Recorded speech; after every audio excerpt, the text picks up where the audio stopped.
yaa gooftaa jaalalli kee hin madaalamu arjummaan kees hin tilmaamamu kanaaf maqaan kee baraa hanga baraatti haa galateeffamu.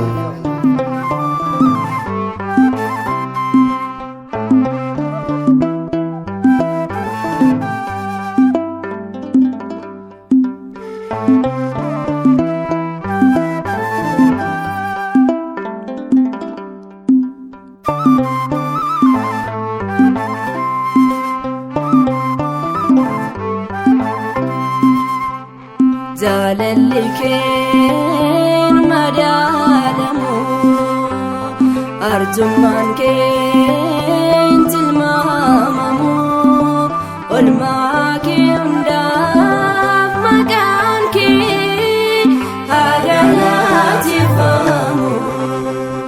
jaalalli keen madaalamu arjummaan keen tilmaamamu olmaa kee hundaaf maqaan kee haa galateeffamu.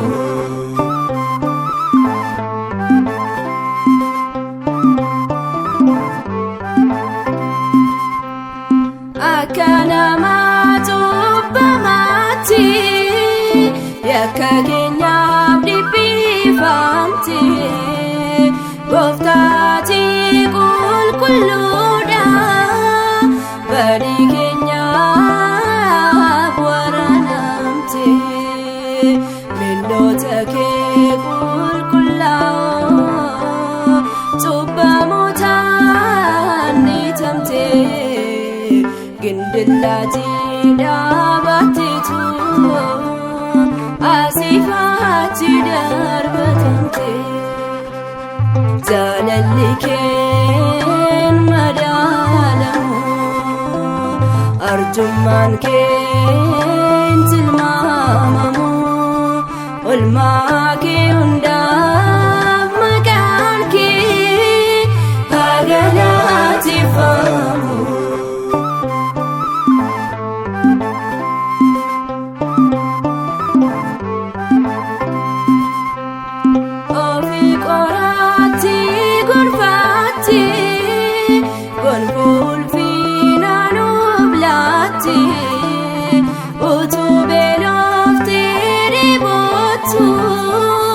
nyaata dhugaa nu badhaaste irreewwan kee kabajamoo fannoo irratti diriirsite dhiiga keessaa qulqulluun addunyaa qulqulleessite.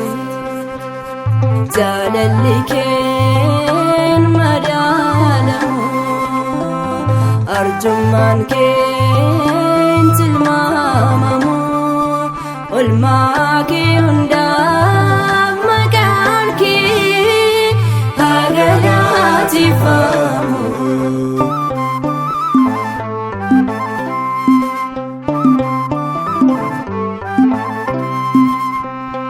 balleessaa keenyaaf gatiini dheekkamsa ture yaa gooftaa ati garuu dhiifamaani ijoollee kee daawwattita fannoo irratti gidirfamaa ati addooftuu baafamtee seenaatti kee waraanamnaan annaniif bishaan lolaaste.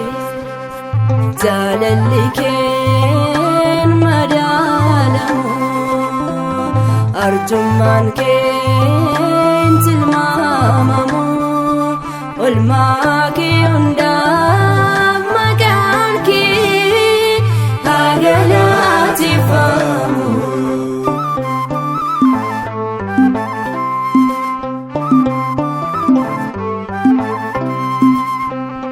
jaalalli kee daangal qabu